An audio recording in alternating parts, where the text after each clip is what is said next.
causerie toujours concernant la relecture de la Tétrabible,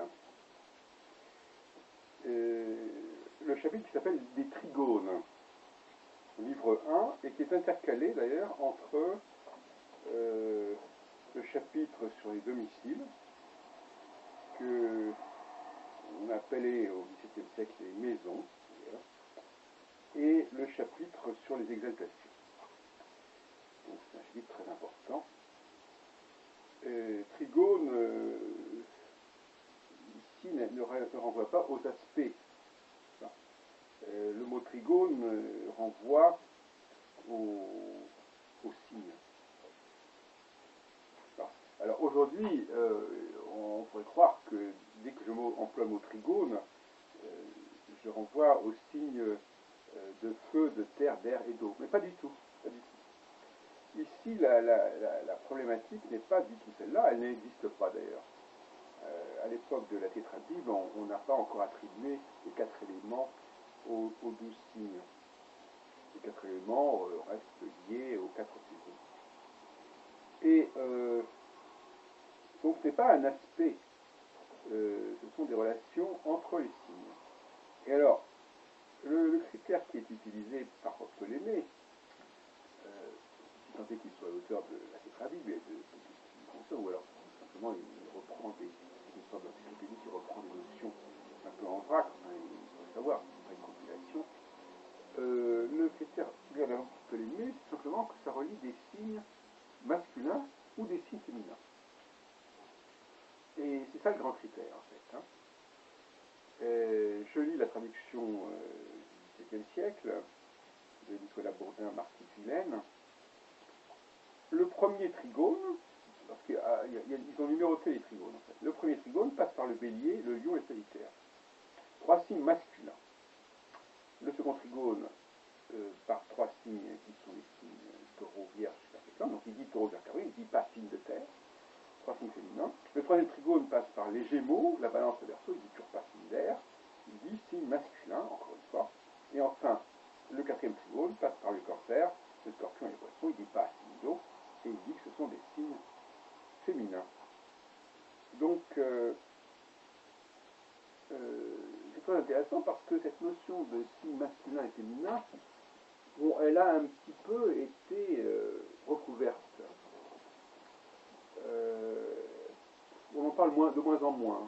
On parle beaucoup plus facilement des signes par les éléments que des signes masculins et féminins. Ce qui est d'ailleurs pas du tout innocent. Hein, pas du tout innocent. Et on comprend mieux à ce moment-là, d'ailleurs, pourquoi les carrés sont considérés comme disharmoniques, parce que justement, ils relient les carrés. Là encore, il y aurait une ambiguïté. Est-ce que ça concerne les aspects ou est-ce que ça concerne la relation entre signes? C'est pas clair. Hein. Mais, enfin, bon, les carrés, les signes, je dirais les signes en carré, plutôt que les planètes en carré, parce qu'en fin de compte, ce ne sont pas les planètes qui sont en trigone, ce sont les signes. Donc ce n'est pas des degrés, ce sont des périodes de 30 degrés. C'est pas du tout la même chose. Alors les carrés relient des signes, des signes qui sont l'un masculin, l'autre féminin, donc des signes de genre différents.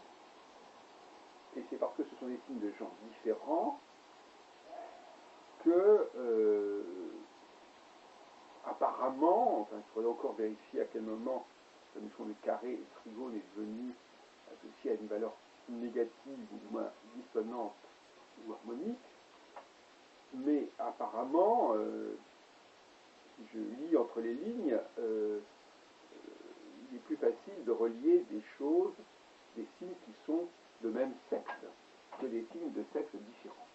C'est quand même très intéressant, surtout pour quelqu'un comme moi qui met le syndrome du masculin féminin au premier plan. Et donc je suis conduit à réfléchir là-dessus. Mais auparavant, donc je répète, tout se passe comme si, à un moment donné, plus tardivement, d'ailleurs probablement peut-être vers le 9e, 10e siècle, je ne sais pas. J'avais situé récemment à l'époque d'Albumazar, Puisqu'après Abdul-Mazar, effectivement, des gens comme Abraham Nezra, que j'ai traduit, que j'ai adapté de l'ancien français, se servent couramment des 4 éléments pour désigner les signes. Mais ce n'est pas le cas auparavant. Il faudrait vérifier tout cela document par document. Et il semblerait que tout simplement on ait choisi d'associer au signe féminin des éléments de genre féminin, en français en tout cas, mais je pense que ça recoupe plus ou moins d'autres langues. La terre et l'eau sont des mots féminins, donc on va les associer avec des signes féminins. L'air et le feu sont des mots masculins, aer ignis en latin, donc on va les associer à des signes féminins. Donc c'est aussi simple que ça, à mon avis, le critère. Et ce critère a contribué d'ailleurs à cette série Feu-Terre-Air-Eau, mais on peut aussi bien penser que puisqu'il y a deux trigones féminins, on aurait pu inverser et que le trigone de terre soit alors le trigone d'eau et le trigone d'eau et le trigone de terre, que le trigone de feu soit le trigone d'air et le trigone d'air. Bon. Il n'y avait pas de critère véritablement pour distinguer. Enfin, en tout cas, ça s'est passé comme ça. Mais bon, ça ne présente pas un intérêt majeur. Ça veut dire que ça n'a pas une valeur majeure, à mon avis. Bon. Mais ce que je retiens, c'est que finalement cette notion de masculin ou féminin qu'on nous dit n'être pas centrale pour l'astrologie, alors que moi je dis qu'elle est totalement centrale, elle est quand même là très marquée. Hein. Elle est très marquée par la notion de trigone entre signes féminins ou en trigone entre signes masculins. Bon, alors les trigones, alors d'ailleurs entre parenthèses, les sextiles, ce sont justement des relations également entre signes masculins ou entre signes féminins. Ce sont des relations entre deux trigones. En fait, on peut dire que le sextile est une relation entre deux trigones. C'est-à-dire que les signes du trigone de feu sont en sextile avec les signes de trigone d'air, les signes de trigone triangle de terre sont en sextile avec les signes de triangle d'eau. Alors, donc là c'est assez clair. Le sextile est un lien entre deux trigones. Voilà. Donc on est bien là, le sextile et le trigone relient des signes de même genre, les 6 signes de même genre. Et les signes en trigone et en sextile relient des signes de même genre. Sauf que l'opposition relie aussi des signes de même genre. C'est un peu embêtant aussi. Là, on a une autre problématique qui apparemment n'est pas du même ordre.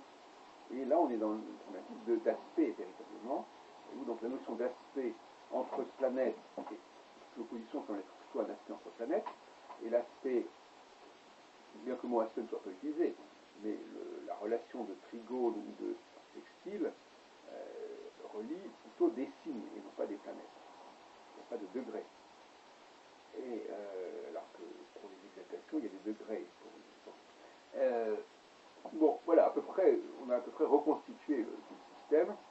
Et donc, je voulais dire que on a bien cette dialectique du masculin et du féminin, qui est au cœur de l'astrologie, et qui a abouti finalement, de fil en aiguille, à la notion de bons aspects, qui, en principe, sont associés à des signes de même genre, hein, et les mauvais aspects qui sont associés, enfin les mauvais aspects, en fin de compte, il n'y en a qu'un seul, c'est l'aspect 90 degrés, qui est associé à des aspects de genre différents. Puisque l'opposition n'est pas un mauvais aspect, ne correspond pas du tout à la définition du carré, puisque l'opposition relie des signes de même genre, alors que le carré relie des signes de genre différents. Quant au demi-carré, bon, c'est encore un cas particulier, parce que ça ne fonctionne pas sur la base des 30 degrés. Alors, il reste encore le quinconce, effectivement, le quinconce. Par exemple, un quinconce entre le Bélier et la Vierge, qui, à mon avis, est assimilable à un carré. Et oui, et carrément. Donc, le quinconce de 150 degrés relie, c'est un peu comme le sextile par rapport au trigone, il relie aussi des signes de genres différents. Alors que l'opposition, elle, relie des signes de même genre.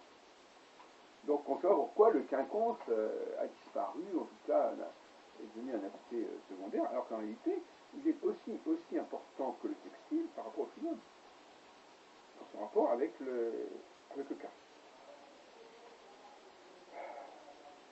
Le quinconce fait 60 degrés de plus que le carré.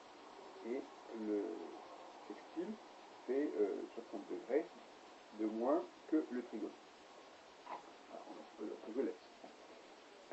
Donc, finalement, pour conclure cette petite causerie du samedi 21 juin 2014, il est 9h30 du matin, on a quand même des éléments nouveaux, et je vais donc rééditer un article prochainement sur nos films, sur Facebook, un article cette fois-ci sur ces questions, mais la vidéo en l'occurrence sera précédée.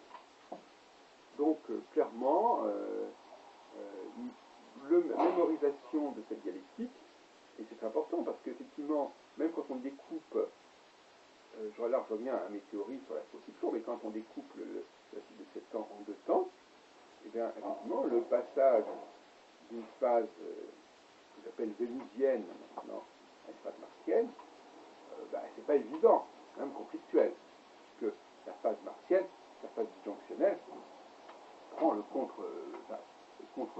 contre-courant de la phase vénusienne. Donc c'est normal qu'il y ait là une conflictualité qui puisse être définie comme celle du féminin et du masculin. Et donc, de fil en aiguille, effectivement, le carré, c'est cette conflictualité du masculin et du féminin. C'est bien qu'il faut bien comprendre. Le carré, c'est par définition la